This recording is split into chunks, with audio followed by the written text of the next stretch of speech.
This man named John Jones had entered a cave near Utah Lake with the intention of discovery. During the search, he decided to go to the narrowest place in the cave and make a new record.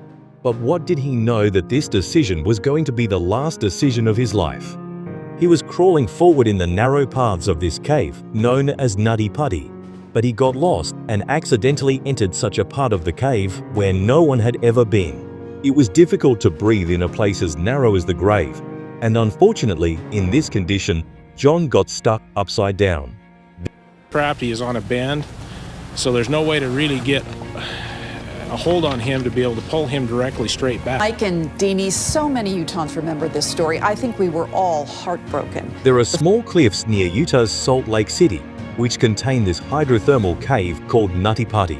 In 1960, this cave was first discovered by a man named Dale Green, and since then, thousands of young people have come here to test their skills. Nutty Putty Cave is famous for its narrow, slippery paths, of which there is only one way to go inside, and that too only 30 inches wide. That is, only those young people whose waist and chest are less than 30 inches can go inside it. About 20,000 people came here every year to shine their skills, but then there were some accidents between 1999 and 2004, and then many questions were raised about the safety of the cave. On one occasion, a 23-year-old young man was stuck in the depth of the cave for 7 hours, and on the other occasion, a young man was stuck upside down in the cave all night. Because of these accidents, in 2006, the authorities closed the Nutty Putty Cave. But the professional cavers said that if you want to close it, then only those people should be closed who have no experience of caving, because often they are the ones who live here. On the other hand, officials said that the Nutty Putty Cave is no less than a time bomb that can kill anyone at any time. There was a war between professional cavers and officials for Nutty Putty, and in 2007, it was reopened with new rules. A management committee was formed that would only allow those people to go inside the cave who have a good experience of caving and who have professional equipment. To go to Nutty Putty, you had to apply for a permit 21 days in advance. And for this permit, two brothers from Salt Lake City, John and Josh Jones, also applied. On November 24, 2009, at 8 o'clock at night, 26-year-old John Jones entered the Nutty Putty Cave system with his group. Both brothers had some experience of caving, but they were going to Nutty Putty for the first time. Everything remained normal for an hour after entering the cave, in which they explored the largest cavity, which is called the Big Slide. This was the point when John, Josh, and two other friends took the risk of going deeper into the cave. That is the most difficult part of the cave, which is called the Bath Canal. The Bath Canal is so narrow that very few people have ever gone near it. It is not only extremely narrow, but it is also very difficult to find its way. In the past, many people had got stuck in the Bath Canal, but John, his brother, and two friends were quite fit, so they decided to go to the Bath Canal, while the rest of the team members stayed behind. The idea of going to the Bath Canal was actually John's, so he was ahead of all of them. The road was so narrow that John was shivering on his stomach, thinking that he was entering the Bath Canal, while he unknowingly took a wrong turn and went on the way called Corkscrew. This was the place where only the thinnest cavers could go. If you look at the map of the cave, this was the way where John had to go to the right Bath Canal, while he took a left turn. As soon as he moved forward, the road became more difficult, and now he could not turn back. But he kept moving forward in the hope that maybe the road ahead would be a little wider, and he would turn back from there. Then he saw a place down, and here John thought that maybe he could turn back from here. Here the matter got quite bad, because unfortunately when he entered this 10 by 18 inch road, there was a dead end ahead. And now John was stuck in the opposite place of the washing machine.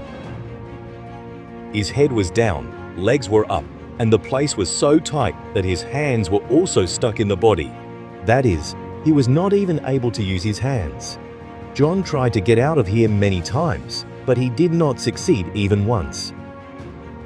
Now at this time, John started calling out to his brother. After a few minutes, when Josh came there, he only saw John's legs.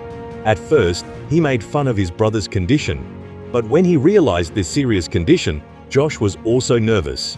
Josh grabbed his brother's legs and pulled them many times, but this made the matter worse, because now John went down more. John was stuck upside down and was not able to move his body at all. At this point, both brothers felt that they needed professional help. Now the problem was that there was no mobile signal in this depth of the cave to call 911. That's when Josh had to come out and call him back to his brother's location. About 3 hours later, the first rescue team arrived at the scene. It was Susie Motola who tried to get John out for 2 hours, but John was more badly trapped than expected. The place was so tight that Susie even cut John's jean so that they could get 1.5 centimeters more space. But even this did not work. Finally, Susie was exhausted and came out again. Outside, John's wife, his daughter, and 30 more people from the rescue team had arrived. They were thinking of different ways to get all John out, including cutting his legs. But in the end, they all agreed on the use of ropes and pulleys, which would be pulled on John's legs. But the problem was that the different pulleys had to be drilled into the cave stones so that the ropes would not collide with the stone and all the load would fall on the pulley. The pulley was drilled into the cave stones and fixed, which was in danger of breaking the stone and blocking the way. But for now, there was no other option. During drilling, some stones broke and fell on John while sliding. Working at a depth of 700 feet was both difficult and time-consuming. And because of the narrow path from above, only one rescue worker could enter at a time. The number of rescue workers above was now more than 100, but they were not able to do anything, and a doctor on hand in the rescue team made the matter more serious when he said that John, because he is stuck upside down, he has only 10 hours. That is, after so much time, his organs will fail one by one. The human body is made to be straight, in which the heart is located in the upper part of the body. The heart pumps and supplies blood to the whole body, and about 80% of the blood is supplied to the lower parts, where the supply is easily reached with the help of gravity. Because John is upside down now, his heart has to be pumped up to 80% of the body by applying more force, in which the heart will have to work overtime. The doctor said that this could cause John a heart attack at any time. After knowing this, the rescue workers tried to straighten John as much as possible. After hours of waiting, the police were stopped and John was pulled by his legs. But soon he got stuck in new problems, as John's legs were in such a position that they were not able to bend, and when he pulled his legs, his feet hit the roof of the cave. Anyway, with great difficulty, they pulled John out of this hole a lot. But at the last minute, a bridge came out of the wall of the cave, and now John was stuck back where he was before. John was now panicking a lot. That's when the two-way communication system was sent in so that he could talk to his wife and relax a little. This method worked, and John got a lot better. Finally, after 19 hours, John was ready to pull again. This had to be done very carefully, because every pull was putting a lot of pressure on John's legs. With great difficulty, he was pulled out to a large extent this time. So much so that now his face could be seen by the rescue worker. The rescue worker later said that John's eyes were red and there were happy moments on his face. For the first time in the last 19 hours, John was able to see out of that narrow path. Now all he needed was one last bridge, and John would come out of that hole completely. But then suddenly the bridge failed again, and John was stuck back where he had been stuck for the last 20 hours. In the last attempt to save John Jones, the stones around him were drilled and tried to break. But maybe it was too late now. John stopped moving and he was not responding to anything. His wife also tried to wake John up on the radio, but to no avail.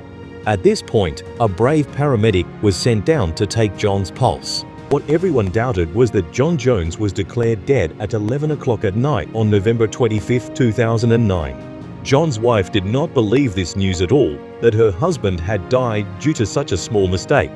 She was hoping that the pulse might not have been properly checked from the leg, and her husband was still alive. The truth was in front of everyone. But what the doctors had hoped for just 10 hours, John was able to live for another 17 hours due to his good health. Many plans were made to remove John's dead body, including the idea of removing the body in two parts. But in the end, it was decided to leave the body there and close the entire Nutty Putty Cave forever and declare John's grave. Even today, John Jones's dead body is working to remind us of the dangers of cave exploration in the Nutty Putty Cave. And there is also a board in his memory outside the cave. I hope you will like and share this video. Thank you very much for your loving comments. See you in the next video.